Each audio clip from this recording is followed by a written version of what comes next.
La photomodulation est la thérapie au laser à faible puissance. La photomodulation consiste en l'application de la lumière à des paramètres très spécifiques sur les tissus où il y a une dégénération ou une lésion dans le but d'améliorer la réparation et réduire l'inflammation et la douleur latérale. La photomodulation réduit le stress oxydatif.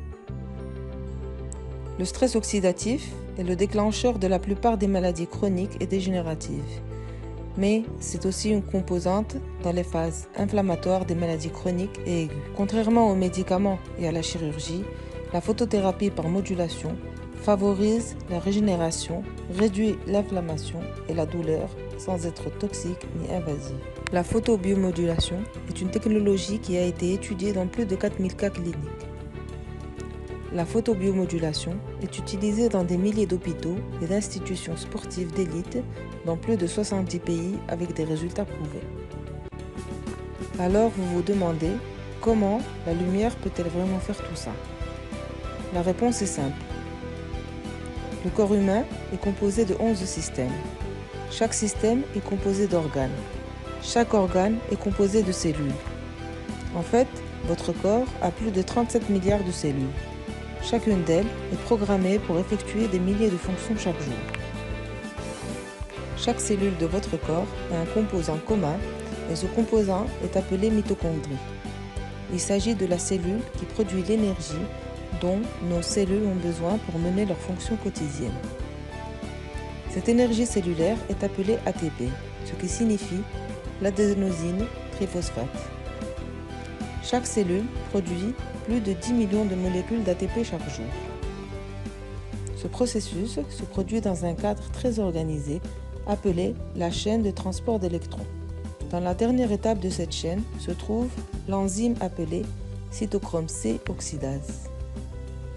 L'oxygène de l'air que nous respirons se lie dans une dernière réaction de la chaîne à cette enzyme et produit l'ATP, si tout se passe bien. Maintenant, quand les choses ne vont pas bien, c'est parce que nos cellules sont exposées quotidiennement à des conditions qui peuvent provoquer la production de radicaux cytotoxiques. Le processus digestif, les agents infectieux, les déséquilibres nutritionnels, les déséquilibres biologiques et le manque d'oxygène provoquent tous la production de radicaux libres dans notre corps.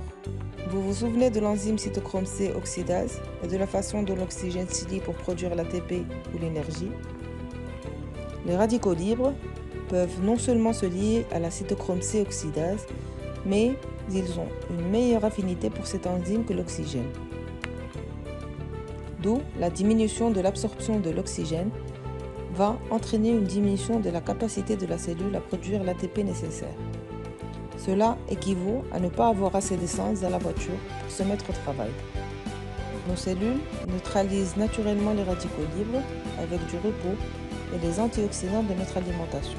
Mais lorsque la production de radicaux libres est supérieure à ce que le corps peut efficacement neutraliser, quelque chose de mauvais commence à se produire. La cellule ne peut pas produire suffisamment d'ATP nécessaire pour remplir ses fonctions quotidiennes.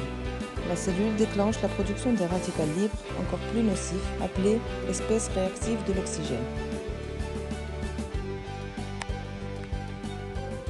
Avez-vous déjà vu une pomme brunir après l'avoir coupée ou un morceau de métal s'oxyder? C'est un exemple d'espèce réactive ou productrice d'oxygène réactif. Le stress oxydatif non résolu est accepté comme un élément clé dans la phase inflammatoire des lésions aiguës et chroniques.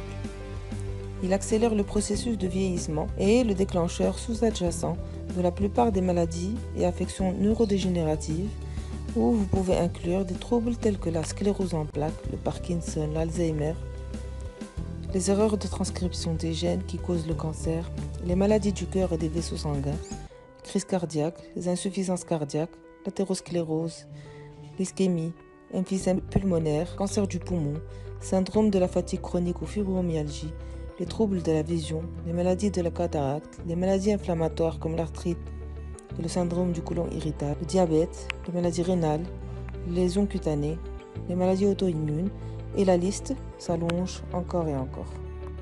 Alors, la lumière, comment peut-elle aider dans tout ça? Il s'est avéré que nos cellules réagissent à la lumière, tout comme les plantes. La lumière a une couleur très spécifique et en particulier dans le spectre rouge et l'infrarouge.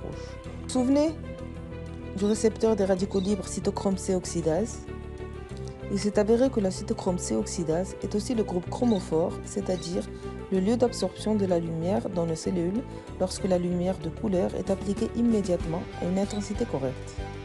Celle-ci déplace les radicaux libres du cytochrome C oxydase et permet à l'oxygène de se lier et de renouveler le processus de production d'ATP ou d'énergie. Les radicaux libres cellulaires sont absorbés par les vaisseaux sanguins locaux où ils provoquent une vasodilatation. Ces processus contribuent ensemble à la réduction du stress dans les cellules, tout comme l'élimination de la cause de la formation du stress oxydatif. Ils déplacent immédiatement les radicaux libres et déclenchent la cascade d'événements qui stimulent la réparation. Il est vrai que si nous pouvons réduire le stress oxydatif, augmenter la circulation et la réparation énergétique au niveau cellulaire, tout cela serait bénéfique pour notre santé. Vous vous demandez s'il existe des preuves? Bien sûr. Dans plus de 400 essais contrôlés randomisés et 4000 études cliniques ont démontré que l'application de la lumière peut favoriser la réparation des tissus et réduire l'inflammation et la douleur.